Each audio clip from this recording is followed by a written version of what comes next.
I would get up out of my chair and slap someone for you, Sach. I would. For you, Sach, I would. But for Kedge, if someone cussed Kedge, I wouldn't. I'm just saying, if someone said, Sachin, oh my God, he's such a fool. Oh, look at Sach over there. DJ. You can't DJ.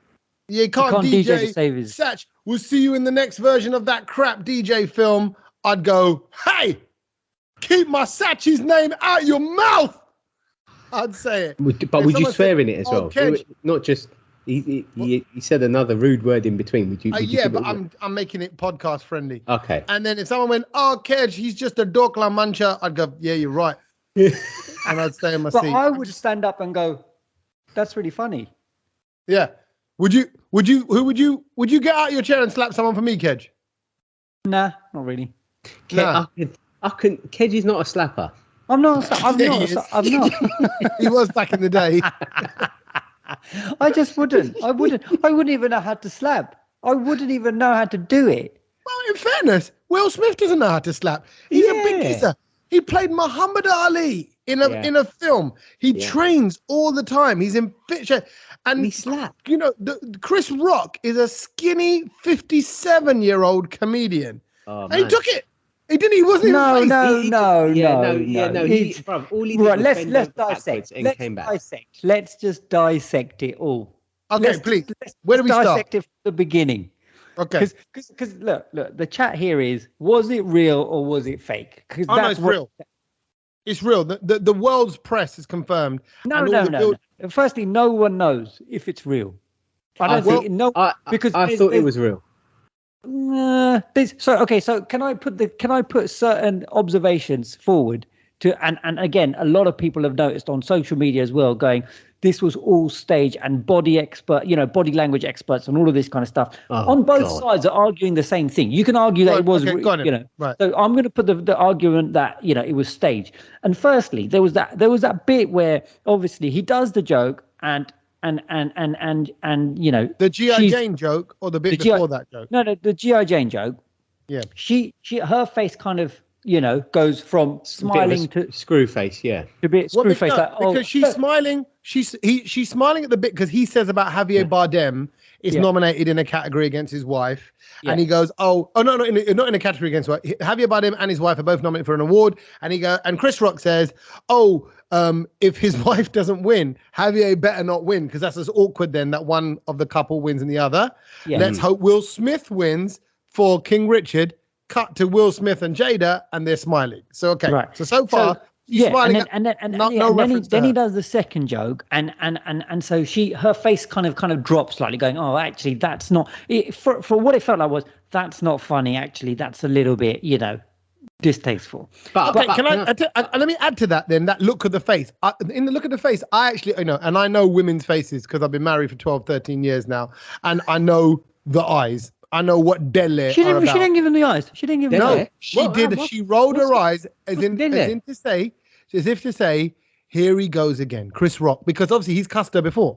Exactly. Right? Yeah. So it's more like but I don't think it was. I don't think it was. Oh my God, that was ridiculous. No, it was like he's an idiot. Because you've gone to an awards function, so you know that there's the host. Ricky Gervais does it. They all done. Ricky Gervais called someone much worse last year. I'm sorry, Ricky Gervais would have got probably beaten up the way he was carrying on, really. Right. That's another point altogether. Would Will Smith have got up if Ricky Gervais had said it? Well, then it's I don't think so. Black and a white issue and all of that stuff as well. Potentially, so but you know how you can cuss your own brother, or you can slap your own brother, or you can confront your own brother. No, I don't think you can. No, you can't. No, you can't. I think you have a different way of cussing out your own boys than you do with someone else's boys. So, but basically, what you're saying, that's why brown people are always basically rude to other brown people. In a way, because they feel like they can. I'm not saying it's right. I'm not saying so it's silly. Right. It's a fact. Look at the way brown people judge other brown people, right? Yeah, no, we've spoken about this on the podcast. He's being a typical Guji. He's being typical Punjabi. He's such a it's like there's like an inner nuance working of knowing each other. And I think Will Smith was like Chris. I think Will Smith and Chris Rock have kind of come through the ranks together. So there's a mutuality there. There's I don't know. Yeah, I feel like there's a sense he could probably get away with it. I think deep down he knew he could get away with it. But you can't go and slap a man. No, hold on. Wait. We haven't got there yet. Slowly. Sorry. Ked likes to take it slow. Ked is like foreplay. Let's go step by step, because obviously I'm putting the case that I think is staged. And at which point Will Smith is laughing because he loved the joke. He loved the joke. And then then it was very cleverly, the camera shot to Chris, and we don't know what the exchanges were between Will and with his wife. Can I pause you there? I think you're declaring a fact and you don't know. Will Smith didn't love the joke. What makes you say that? Laughing. He was laughing. You see him laughing. So you've never done nervous laughing? You've never done awkward laughing? No. Hold on. But the thing was, how stupid are you? How stupid are you? I'm trying to do a nervous laugh. How stupid are you that you've laughed at that joke? Because it's not like he said it. Like, what time delay? Did you not set the clocks to go forward, Will Smith? What time zone were you in that as soon as your wife realized that this is not funny, he was still laughing? Do you remember why was there that sort of? Because it's 2 seconds. Because you're smiling. You're like this. No. His wife's face goes, and he's still laughing. No, but he's not looking at her. If you look at that. No, but it doesn't matter when he's looking at her. Yeah, no, it doesn't matter if you're looking at her. You have your own ears. So at the same time he cusses his wife, everyone heard it at the same time. Will Smith's laughing and her face goes, and so I'm okay. So you're sitting next to her, so you're not like 17 rows behind her and no. I think you got it. I genuinely, Kedge, I genuinely think got that a little bit wrong. Like they're all looking in another direction. Watch it again. I've seen it too many times today. I've seen it too many times today. Will Smith's not looking at his wife. Will Smith's looking. The Javier Bardem jokes just happened. Ha ha ha ha! Laugh. Now, what you also do, I need to interject here. Objection, Your Honor, is what I need to interject with is who's the judge? Having just I think it's you, Sach. Having just finished Will Smith's book, Will Smith talks about Mr. Fluffy in his book. Now, Mr. Fluffy is Will Smith's character that is always out and about, that smiles through stuff, that could be having dinner, could be arguing with his wife. But if someone comes over and asks for a picture, Will goes, "Hey, how you doing? It's Will Smith." All right, okay, we're going to take a picture. All right, now there we go. And he does his smiley face, meaning he puts on a front. And I think he's putting on a front. I don't think he even had time to really fully digest the joke. It's just a cuss. He probably gets the cuss. He probably gets the G.I. Jane reference. But then there's a cut back to Chris Rock as he's then reflecting on the joke and goes, "What? Like, I thought that was all right. That joke was okay," kind of in his Chris Rock kind of way. And in that time, obviously, he's got the signal from Jada rough him up. That there's something not quite right here. So, okay, fine. So anyway, he cuts, and then all of a sudden he's walking towards Chris Rock. Now, if you see that that's happening, right, Chris Rock is standing there with his arms behind his back, leaning forward into the smack. He's already there. Also, if you don't want to hurt yourself when you get smacked, you should be laughing like that and really tighten your muscles. Pause the frame when he gets smacked. He's laughing like this really hard. No, he's not. Okay. Again, I'm told. When I said I've seen this a lot of times. Tommy, that's another face, mate. Bloody hell. Exactly. That's the one when you're on the toilet. But have a look at that. So anyway, what I'm saying is I was just putting the case forward for saying that it seems all a bit set up. Also, like you said, and what you said, which was, I think, the key thing is that Chris Rock is 78 almost. Will Smith is working out, all of that kind of stuff. And he didn't even floor him. He didn't even get him to bleed. It wasn't a thapar. It wasn't a punch. It was a thapar. But Chris Rock just stood. Honestly, I felt like a little bit WWF. You know when they just stand there and they give each other slaps? Yeah. And he kind of like bent himself backwards at the right time, and he leaned back. Do you see what I mean? It was all a bit like. Let me add 2 other bits of information to what I've heard today as well, and that's going around because obviously news, Twitter, online, everywhere is flooded with it. Number 1, apparently Will Smith was seen leaving the Academy Award show venue in the day after a rehearsal. Now, it could just be a rehearsal for your awards as to where to come in and come off and what your flow is, but he was there for a rehearsal. That's one thing. Rehearsing the slap. Fact. What do you say? Rehearsing the slap. Yeah, exactly. Right. Could be. And secondly, these awards are notorious for having lost a lot of ratings over the years. They're dying. Award shows in general are dying. No one really cares. No one cares. But guess what? They do today. So, and I would personally like to add. I would like to add that his speech, which again you can't ignore because he came back for the speech, and it was really interesting how the speech was crafted so nicely, which was almost like an explanation to what he had already done, because that's incredible. I mean, I know the man's very clever and he is the guru, he is the sant, he is the almighty, you know, be happy, 1%, lay a brick and all of that. Man just smashed the brick wall today in front of everybody that he's been building for all these years. Now, for a behavior, and I just thought that seemed all a bit weird that his speech had already explained why he had done it. And, but I protect my family and I do. And also, if it was the initial protection thing, then you would have been much quicker off your chair and not waited for the Jamie Carragher Thierry Henry moment where she had to wait for her to touch him on the leg and go, hello, he's just abused your wife. Can you go and do something? Hello. Hello. Exactly. Yeah, do something. I mean? And it was like delayed reaction. And also the way he walked up to him felt like, it was like, if you told me to go and slap somebody, that's how I would walk to somebody, sort of leaning forward and everything. But I mean, go on, I think looking at both of your arguments, and I think Tommy's done a 360 where he's kind of convinced himself that it is probably fake now. No. It's not.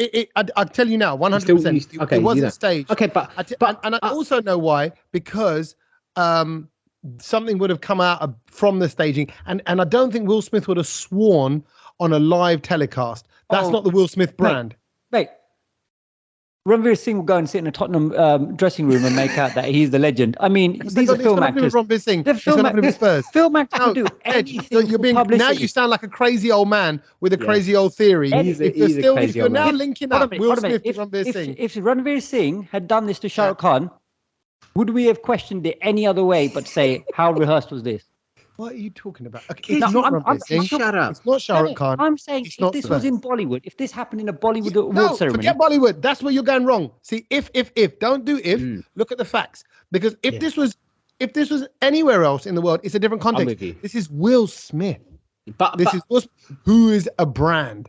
And also, from his book, what you'll realize is he's kind of messed up in a way, like we all are. He's kind of going through some stuff like we all are. And he's working himself out all over again. His relationship has been a big talking point. Who she's with. Can I just say something? Dating. The joke wasn't even that bad a joke. For the reaction in the book that he did. In his book. Because in his book, like you guys have said, and from the extracts I've read, he comes across as the real sadhu of life now. He is not at all. And this behavior was completely not on. And what it looks like is it's okay to slap people. No, okay. So you're right. He has set a bad example. Number two, he should never have done it. But what you're really seeing is someone who's lost his cool. And I think it's more of a little snapshot into the fact that the guy's going through something at the moment. I'm telling you. And on that note, Tommy, I don't think. All right, cool. If you're going through whatever you're going through, you still can't do that. So I think I'm not condoning it. I'm 100% agreeing with you. I know you're not. But I'm saying what he says is, but in that, what you realize from the book, when you hear the full story about his dad and the relationships, and his dad, used to physically knock around his mum and all that violence that he came from. Oh, so he's seen all of that, and then he right, exactly. What I'm saying is, you realize that here's a guy he's been through. And look, to be that kind of level of fame, we can't imagine it. It's okay. I'll tell you what it's a bit like. When Shah Rukh, if you're going to compare it, when Shah Rukh lost his stuff at the Wankhede Stadium, do you remember when he went all crazy there and he started kicking off with all the security guards and all that? Remember when he started punching people out and he got banned from the stadium? That's all for publicity. You kind of think, like, why would you do that? But the fact is, people are just people. And I'm not saying it's right at all. Speaking of we people, expect Will Smith to be Will Smith all the time. and he's not. No. He doesn't have to be Will Smith. But you can just kind of go. You can just sit there and just kind of nod your head and not show that you are happy with that joke. Or you ring the geezer later on and you turn up at his house and go, "What the hell, man?" Because he didn't put 1% down. He didn't lay a brick. I'm sorry, he ruined his wall and everything that he's been banging on about. And thank God he got his sales of his books in, because basically Sach wants a refund. Yeah, I do. I fully want a refund, and like, I want a refund on the book, and I want a refund on my time, because it's like 9 hours. It was 2 flights to Dubai. It's funny how people who have read the book, some people are still so like gone into Will Smith Bubba mode that they cannot see that what he's done, and it's fine, and they're not accepting that he has behaved in this way, because they don't want to know that he's behaved, because they're so into what I don't get more so than that is he struck a man and he should have been taken out of the building then and there. Arrested. And then also, why is Chris Rock not pressed any charges as well? I think because he probably doesn't want to make a bad situation any worse, and he's probably thinking, okay. And again, I think it's more about his connection, and that's why when I tweeted, I said Chris Rock's the bigger man here. He took the slap, and you know what? What I feel for him, and I'm going to relate this to myself in a minute. He carried on with the show. He didn't go. And also, hold on a minute. If someone slaps you that hard, okay, right? It doesn't matter how much of a muscle man you are, but you are still gonna react like, oh, like ouch, like you are even if you're not, you know what I mean? Unless you're Hulk Hogan, you are gonna go, oh, that, you know what I mean? You are gonna touch your face to make sure it's still there. If that slap was that hard and you know his follow through was like that, then I think he followed through. Did you see that? Well, do you know what I mean? Like he looked like he waved, didn't he? But it was just like he didn't even react like you would touch your face. It's instinct to touch your face if someone slaps you. No, is instinct. Only if you're a female from a 1980s Bollywood film. Like, no. He didn't even flinch, and I thought that was quite rated. If he did get hit. Yeah, I think there was definitely a shock. But the reason why I don't think it was stage, Kedge, is also there was no joke off the back of it. Like, did you ever see the Ricky Gervais and Steve Carell bit where he goes, "Hey, Steve, I made you what you are. You wouldn't be nothing without me," because of The Office and all that. But they did this kind of fake falling out thing. But it was funny, and they both played on it. They both carried it on. It was serious. They didn't laugh throughout it, but it was done seriously.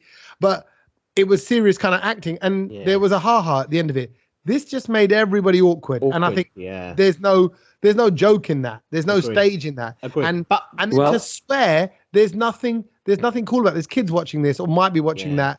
And you know what? It sets up for a beautiful Will 2.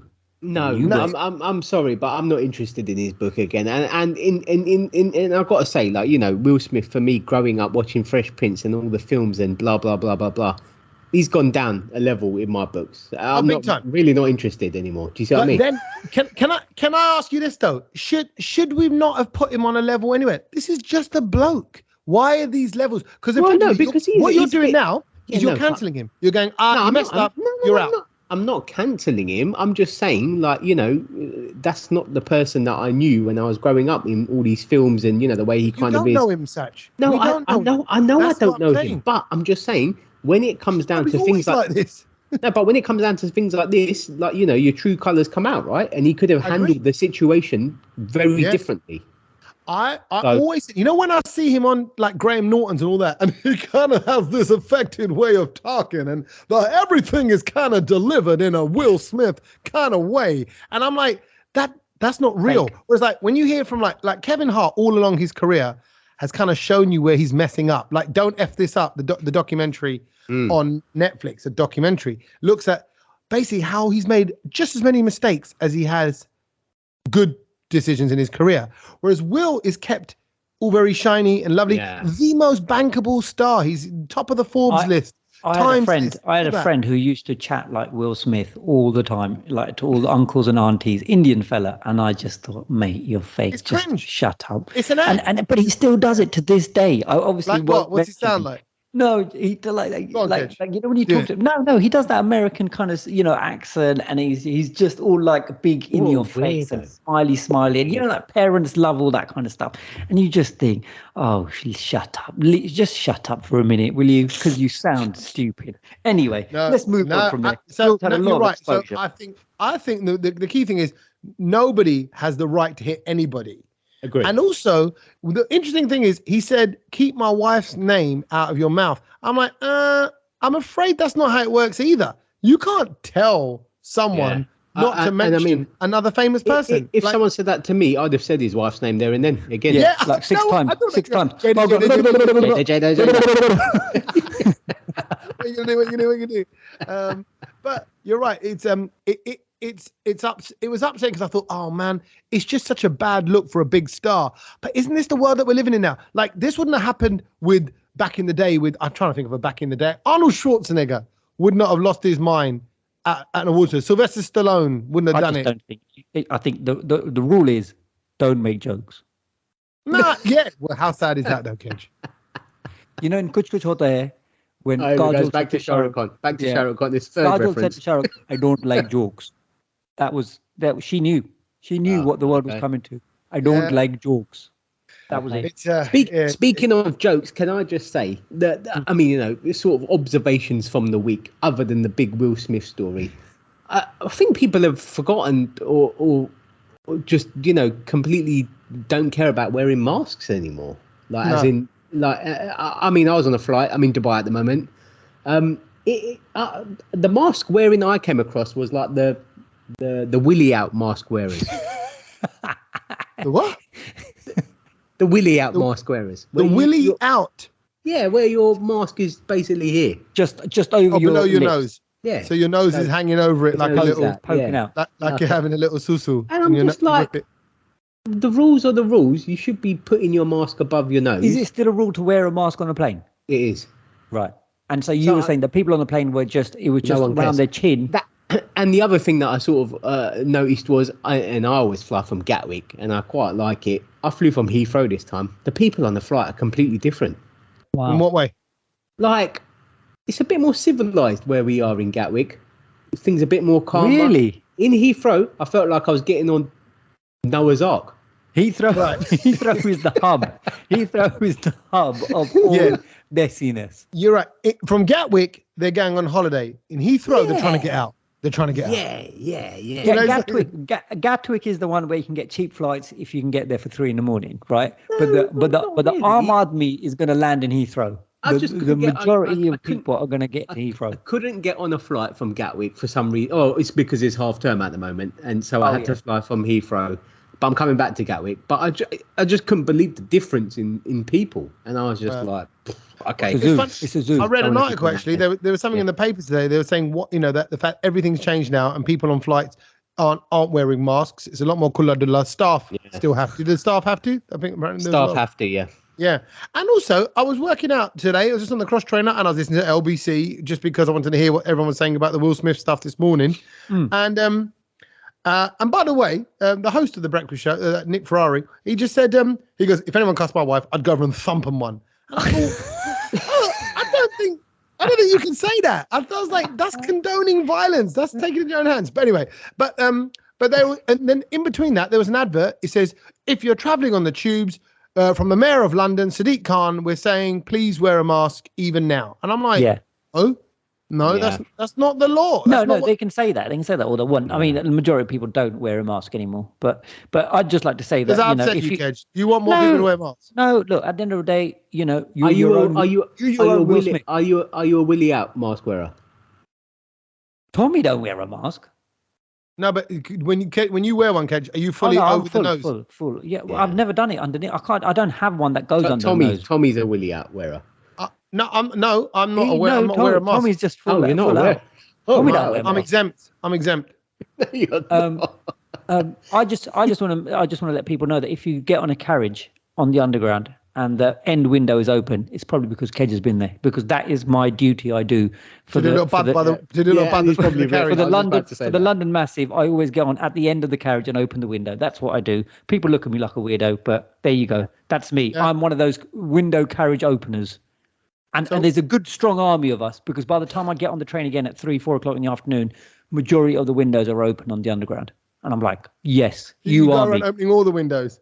I try to do as many as I can. I try and get to at least one end to the other end of the carriage. At least that's done. That's sorted for that carriage then. So yeah, you need to create a little tunnel of hover going through, clearing everything out. Just keeping that hover moving so that it doesn't stay. The particles don't stay in the air. And like I said, big up the crew who do that for the London Underground. So what have I missed? What have I missed? Sort of being away. Like, what have you guys been up to this week since I've been gone? You'll be proud of me. I did a Tommy Sandy special on the weekend. So on Saturday we went to a wicked place called Gravity. By the way, indoor go-karting. It's brilliant. That place. Kids. That place looks incredible. And it's all on the lit list up. of things to Honestly, do. it's like how good is the go-karting? Well, where is amazing, but I didn't get to go in it because I got in and I was too big. My legs were too long. Oh, and where they look like Mario Kart. It's in South London, isn't it? Yeah, I couldn't get my knees back to touch the pedals, so I just couldn't. And he went, "Sorry, you're too tall." I was like, and I think what it was because I was. That's good to know, because we were going to go with the boys, and if you can't fit in, then yeah. No. There's adult ones because I was with Logan. I was with my little boy, I see. And okay, because he was in the wheel next, and he's got his own steering wheel, so he can steer it. He just can't do acceleration and stuff. So it's pretty sick setup, and it's like all electric. It sounds futuristic.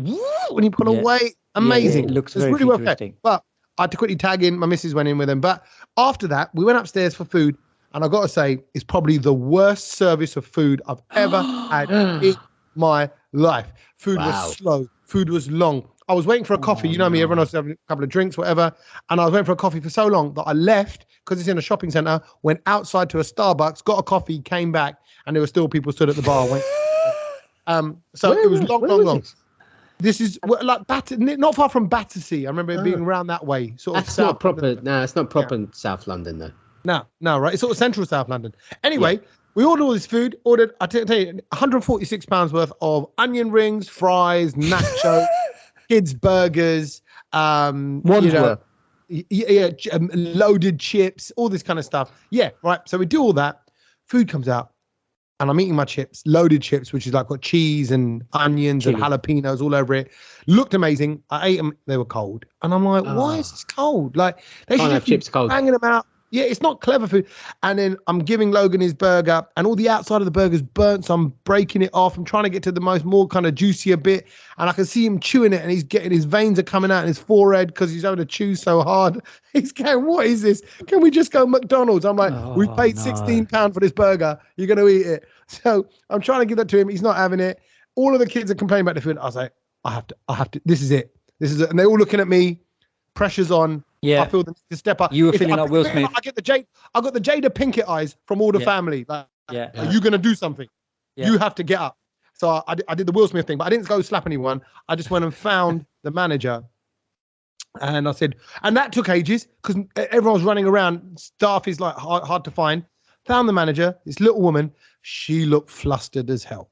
Okay, she looked flustered, and someone was complaining to her because they were waiting for 14 ice creams at the time. And so she turned around, looked at me. You know when you just look into someone's soul, and you think she looks broken. She looks like, and I thought, I'm about to make her day a whole lot worse. What did you do then? Did you help her with the 14 ice creams?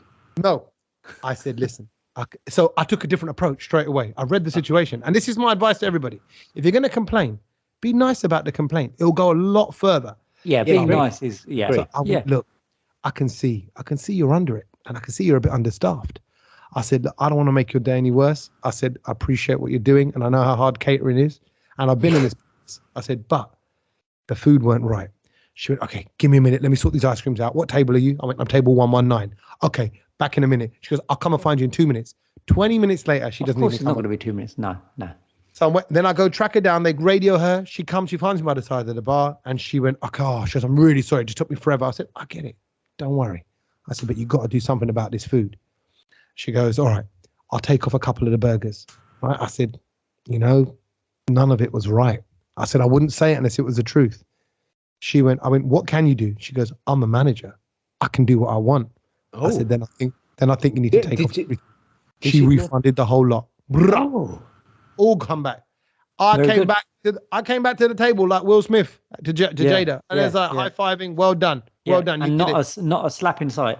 And you know what? all of a sudden, cold chips are not so bad when they're free. You're like, beautiful. You munched it all those burgers. I thought she was going to invite you back again, and I finished Tommy. off Logan's burger. And I was like, I don't care. And I said that to her. I said, listen, I'm a beast.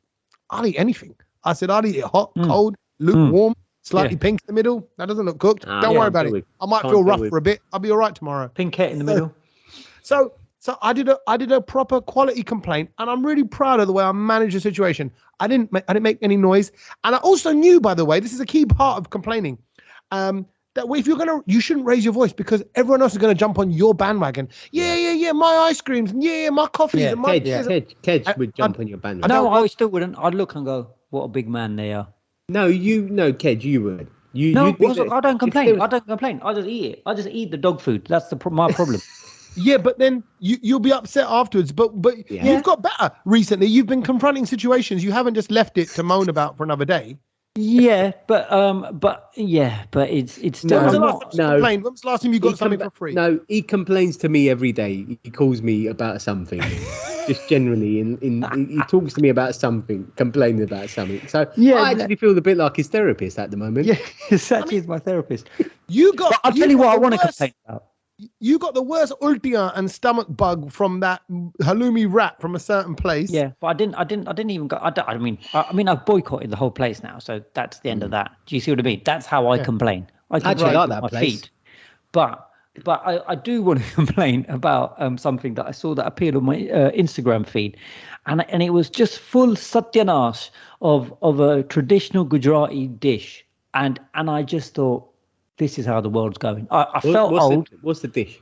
I felt it was such a beautiful picture of a dhokla, right? So it was obviously an Instagram post of a dhokla. I was actually going to say dhokla, but then I thought I say that every week. But I was actually right this time. You were right. It was a dhokla. It was just a lovely square piece of fluffy dhokla with a nice bit of like the masala on top, nice plate, and the caption was.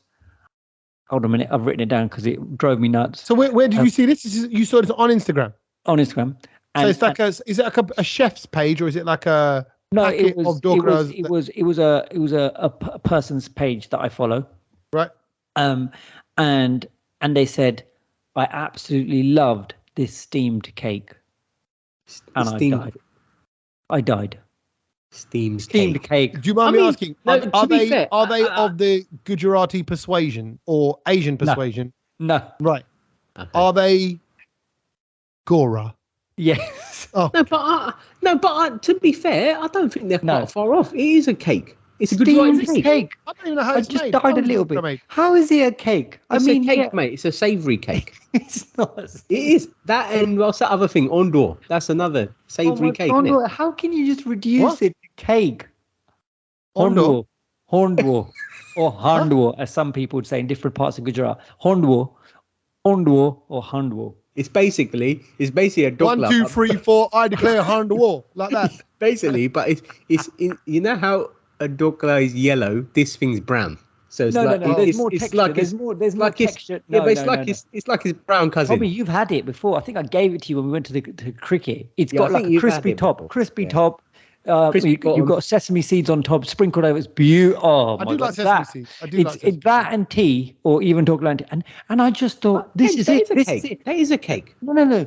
But what's going to happen now is that Jamie Oliver and all these chefs now, we've made a steamed cake. Yeah, it's big in India. Love a steamed cake. Oh my God, and you've ruined it. Let's make a steamed cake in 15 minutes. Yeah, steamed cake, and then they're going to put granola in it, and then someone's going to put pecan nuts. Oh, here's the vegan one, and then someone's going to put some next seeds in it, and it's like, the alternate gluten-free one.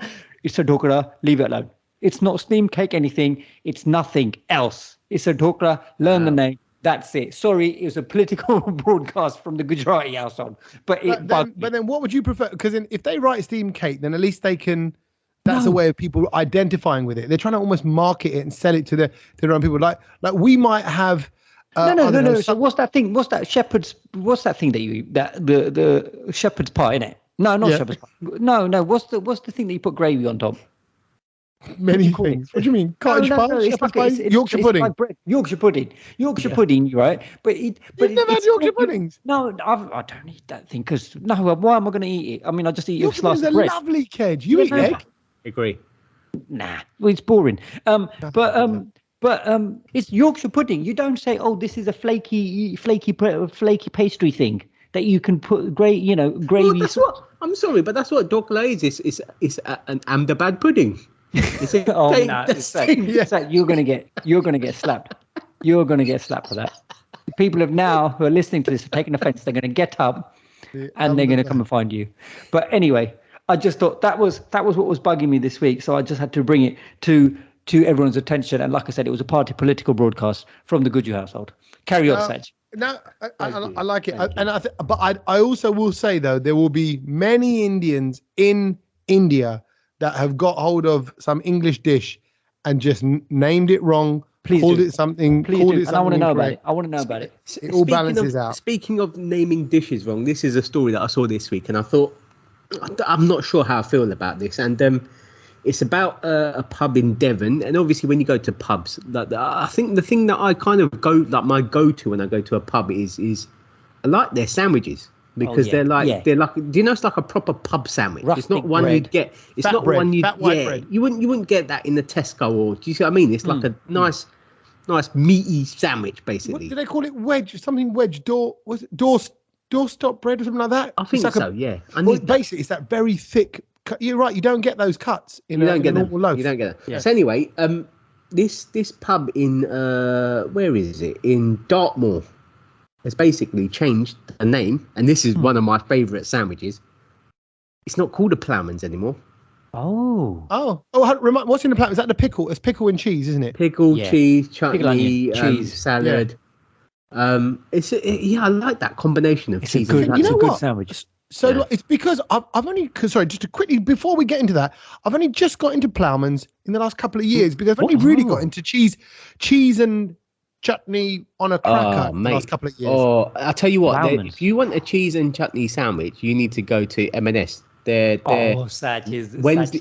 Wensleydale and carrot chutney sandwich is the best sandwich you'll have ever. But to be fair, even Marks and Sparks, and I'm talking about in the early 90s, because my gran used to take us to Brent Cross, and we used to always have the Ploughman sandwich from Marks back then. Beautiful. And it was beautiful. We used to sit around the fountain at Brent Cross, watch the lights, eat the Ploughmans. Yeah, happy. That was the best day of some holidays. Brilliant. So anyway, they've changed it. It's no longer called the Ploughman's, and it's called the Plough Person's Lunch. Huh? Oh, okay. Yeah, because they have to get again. What's 2022 Plough Person. Shut up. It's a Plough Person's sandwich. Oh, mate. I mean, that's exactly how. But what's a ploughman in the first place? Well, someone who is a man who ploughs. Is that what it is? Yeah, working in the land. Obviously, working in land. In the UK, like yeah. But it's not a man. Like it could be any. It's like using an old phrase like sportsmanship or something like that. That's all changed, isn't it? Yeah, fair enough. So it's like the whole batsman thing as well. Like it's called a batter now. Yeah, it's a batter. But it was more where it's kind of come across to food now, where it's a bit more kind of like. It's hit me a bit more. Yeah. Do you know what I mean? Well, and apparently when you say they come from Devon originally. Give me a sandwich on a Ploughman's. Yeah, I'm just reading about it. It says here, the Ploughman's sandwich goes back to the 1300s, right? It says it mentions the traditional Ploughman's meal of cheese, bread, and actually beer. Bread and cheese form the basis of the diet of the English rural labourers for centuries. And hence, obviously it's the labourers, so it's the ploughman's meal. And it wasn't nothing expensive. It was quite, just to kind of power them up. Cheap, yeah. You got the milk that turns into the cheese with the vitamin C in there and things like that. But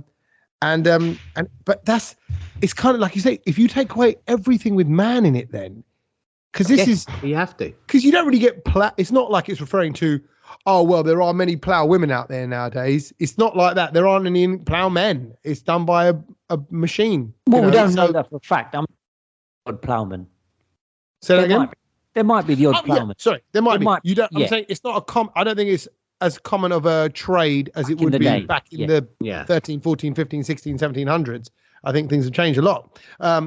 So does this make you a little bit sad that it's now, can I have a plough person sandwich? It's just that, weird, doesn't it? It sounds like a comedy show. So 34 years later, I'm going to have to change my vocabulary from ploughmans to plough persons, which is... But you know what? That is the nail on the head. You've got to start adapting your vocabulary because that's how the world is going. You've got to do it. And if you don't like that world, then as I always remind you guys, you can always jump in. You can jump into the metaverse because let me tell you, I have some developments from the metaverse this week. Oh, and I don't care what you say. No laughing. This is a serious matter. But my friend and yours, Mr. Daler Mehndi, has become the first Indian to buy land. So Snoop Dogg has bought land at Sandbox. He owns a massive, massive mansion on it. Our friend Daler Mehndi, he's not making tunes at the moment. He's busy because he's bought land in the metaverse and he's called it Balle Balle Land. Very good. Daler Mehndi leading the way on digital technology. That's brilliant. Is this your doing? No, what do you mean? What, you think I've spoken to him? Well, yeah. No.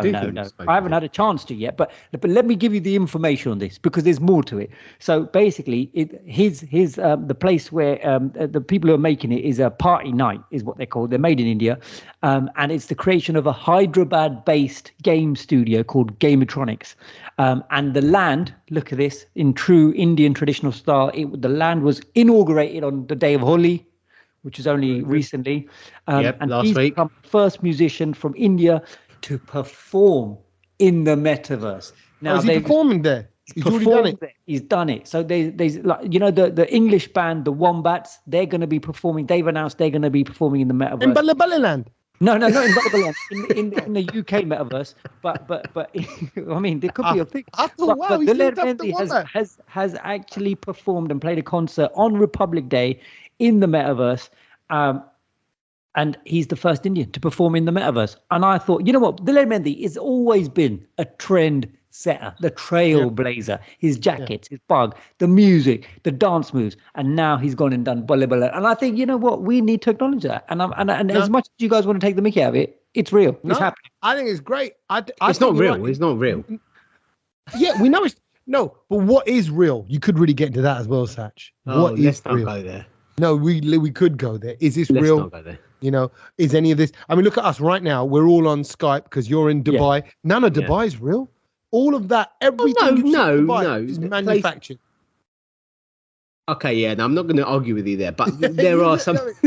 There are some real. But by the way, I love Dubai. I want it to be known that I love all that manufacturing. So, but you're right. You can really experience that heat, that weather, that place, that water, that building, that air conditioning. Yeah. Whereas I know what you mean about the realness of this, but I hate to say it, I'm kind of coming round to Kedge's way. But what I hope Kedge was going to say here is, but I'm still with you, Sach. I still think there's nothing better than life because I love life. I love living. I love talking to real people and meeting them. I'm going to ask you a question. Would you want to see Daler Mehndi in a concert at, I don't know, Wembley, or would you want to see him in the metaverse at your home by yourself? Okay, so I don't really get, if I was to see him in the metaverse, riddle me this, Batman. I'll explain this. Yeah. What am I watching? Am I watching like a digital version of Daler Mehndi, like a cartoon character? You are watching the Daler Mehndi in the metaverse. So it would look like him.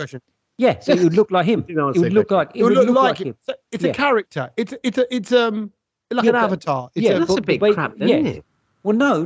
Hold on, because the technology here is that so they're making it as realistic as possible. So it will almost pretty much look like him anyway. Do you see what I mean? That's like, I'm sorry, but I went to Expo 2020 and met Modi. Is that basically the metaverse today?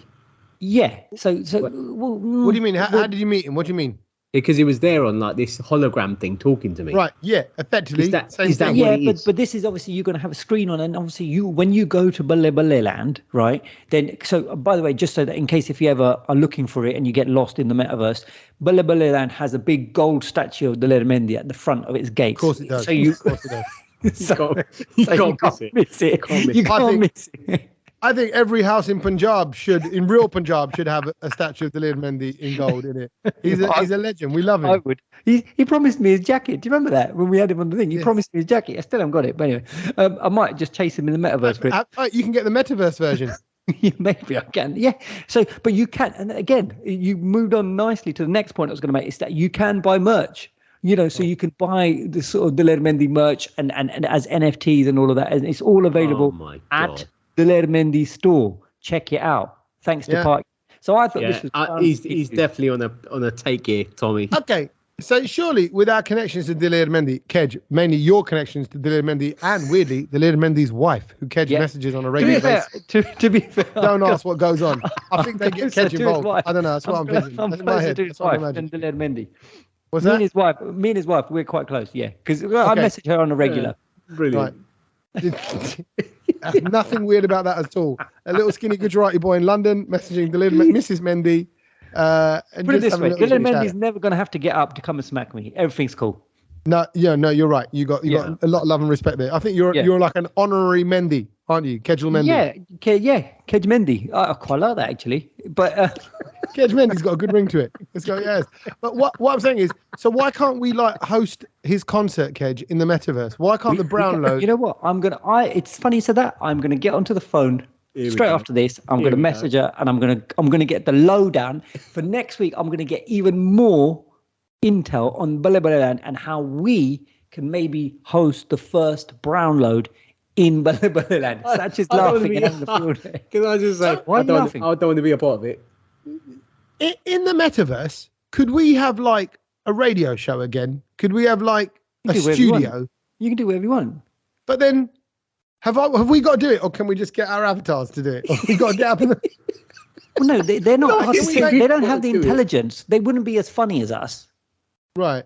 So who writes their lines for them? No, have I got to do that? No, we still have to be the people. We talk, but it's seen in the metaverse. So all of our listeners will join us in Balibaliland Avenue 3, and we'll be there. So when Daler Mehndi is on stage in Balibaliland and he's singing like he's actually sitting on the sofa at home in his tracksuit with a little Humpty stain on it, going but it's just playing out there. Yes. And the metaverse character's face is moving along. What? Because it's rigged up to sensors. I mean, I just don't know. Yeah. He's got the whole sensor and everything attached to it, so the movement is reflected in the metaverse. So like you would be there at the concert. You could be row 1, you could be row 3. You would look around. You'd see all these other people there. The whole experience of being at a gig would be there. It's like Fortnite. It's like Fortnite when all the players are turning up in a spot. Correct. Do we know how many people turned up at his concert?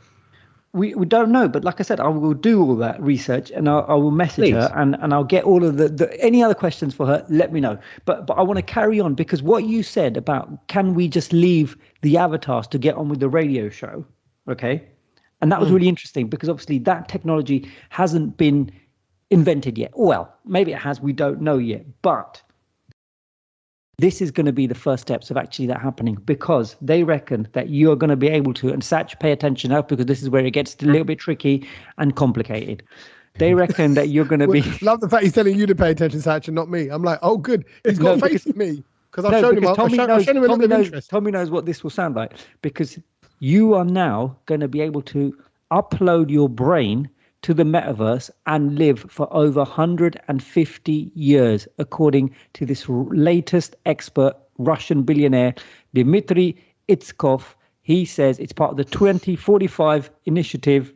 It's a non-profit organization, and they're aiming to increase lifespan. Now, here we go. Here's a little bit of science.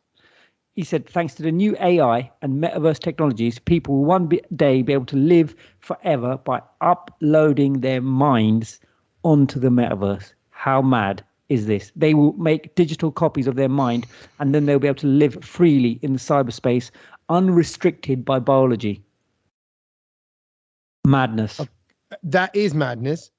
But number one, I swear I saw a film like this on Netflix where it was like a chip, and effectively you take the chip out of the back of your head and you can put it into the next body and carry on living. So when that body's kind of done and old, you get to kind of go again. And effectively, you're saying the same kind of thing, but you're living through.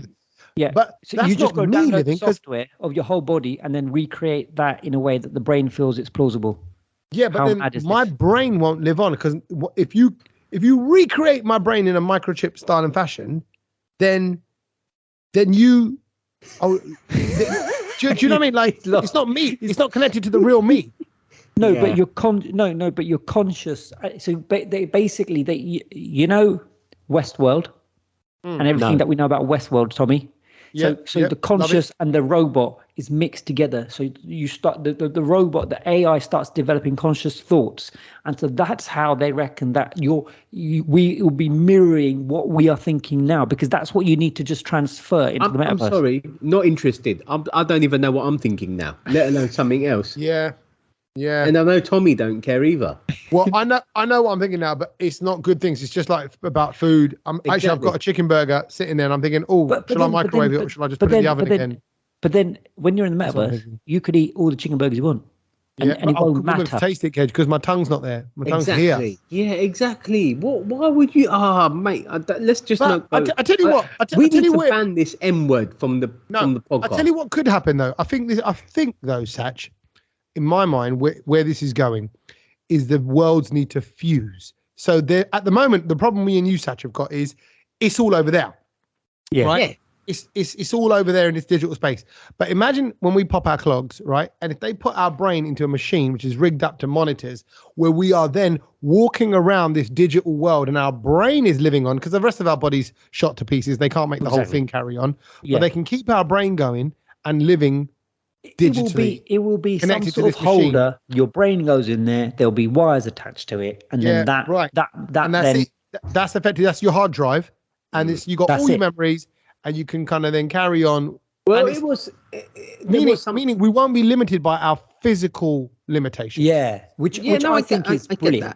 And today I think there's something that I did do that was something from the future, because I've never done this before. And I asked a robot a question. Which robot? I was at the no. It was actually better looking than Gedge. I was at Expo 2020 today, because I went again, and I needed directions to somewhere, and the robot was coming towards me, so I stopped it and asked him a question. How do you feel? Talk in a certain robot way? Well, I didn't. Well, I spoke a bit more clearly than how I did now. Like, if you know what I mean. You didn't do the South London accent. He got me, and he the map came up on his belly, and he showed me how to get there. And I thought, Kedge would absolutely love this if he was here. I should have actually filmed it. Why have you not filmed that? Yeah, I didn't. When is that going to happen to your life ever again? Yeah. What's that? Asking the robot for directions. Yeah, that's incredible. And then the other thing I saw, which was sick, was if you're there on this app called Talabat, which you can basically what are you laughing at? Taliban. Talabat. Yeah, you can you can order food on. Yeah. They put the food in a robot, and the robot comes and finds you at Expo. That's brilliant. That's brilliant. And I thought that is brilliant. I've seen the videos of that. It's like it's got a square hole in its body where the food sits on the tray. Yeah, so obviously it goes off to the kitchen. They load it up. Yeah, see, you're coming to the idea of it. This is how they convert you, Sach. Don't worry, you're like the hard people to convince. It won't be long before you're in there with your marks and stuff. No, it's not hard people to convince, Kedge. It's that Sach and I, we just enjoy our real lives, so we're not trying to escape it.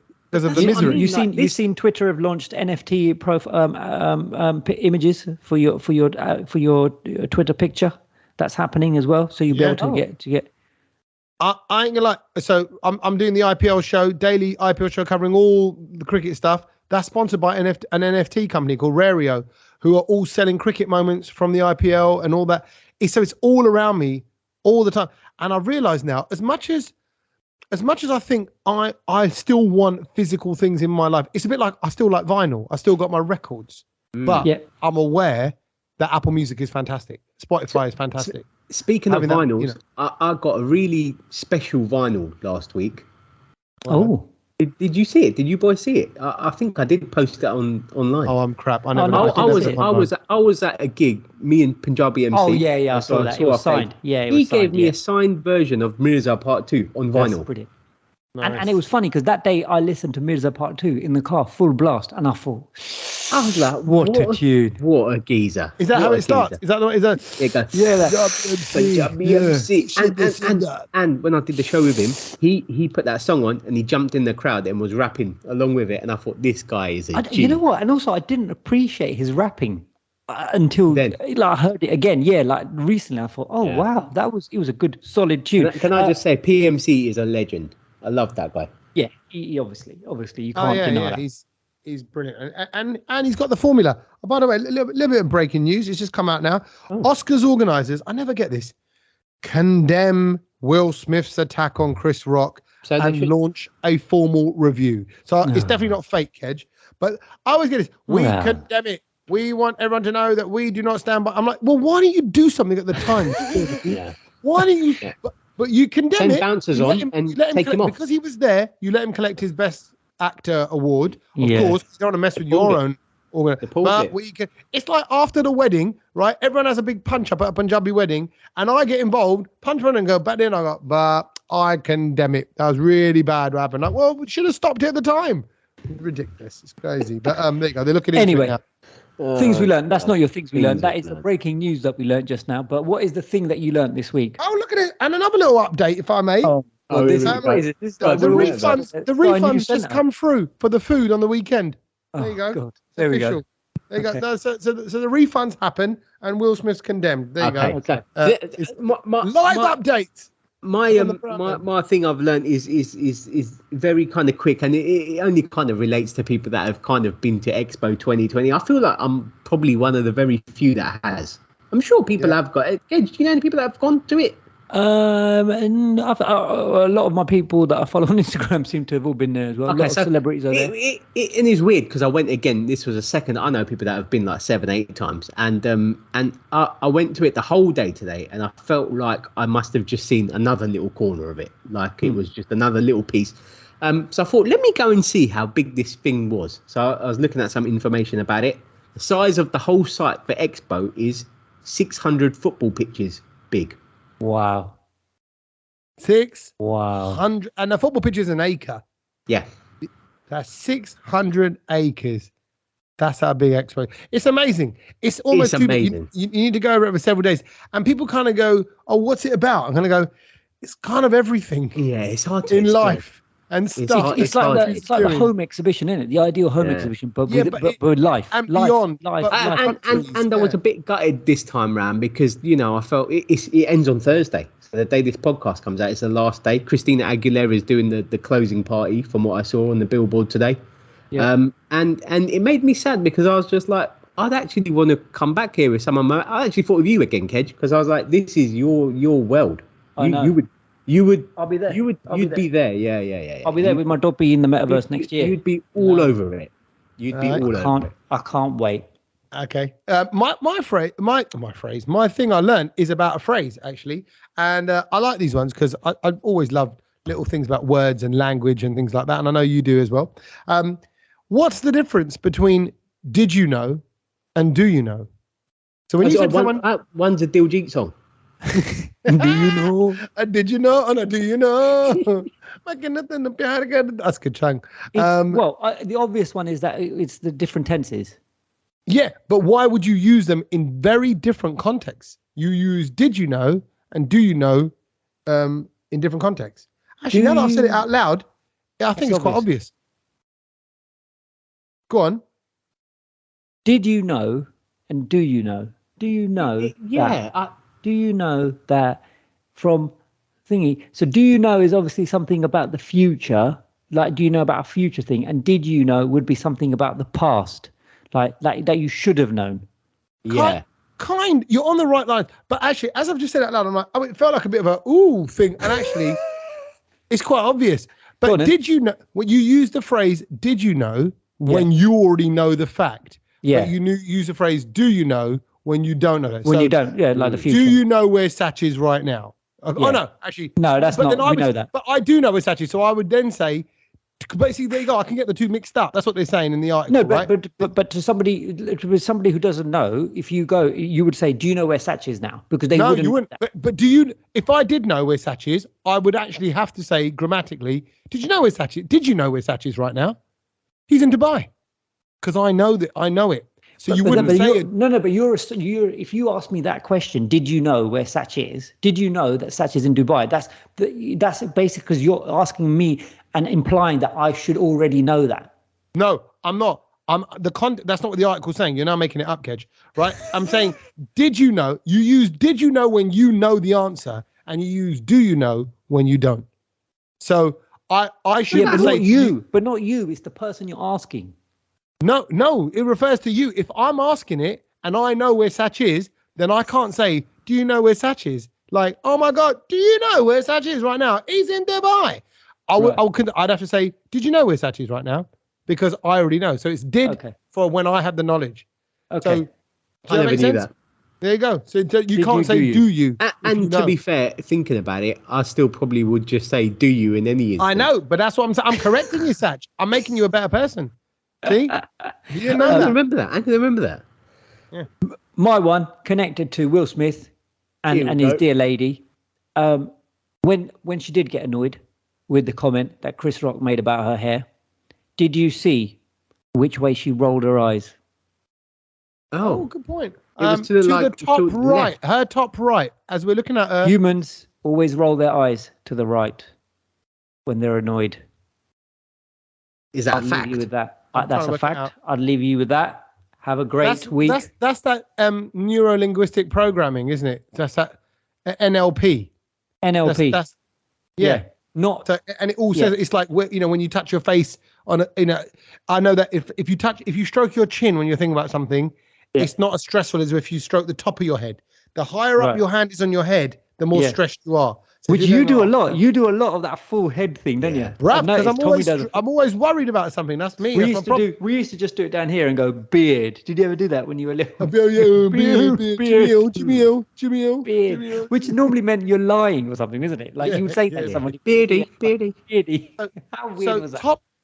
So top right when they're annoyed, but also I remember there's another way they look. It must be top left when they're lying or when they're about to make something up. So if you go, so where were you last night? And it's where your eyes go says something else about whether you're lying or not. So there's lots in that. Thank you, Tommy, for getting everyone into trouble for giving that fact. Exposing that one. So next, ask your husband or wife where they were last night. Look out for the eye movement. All right, it says it all.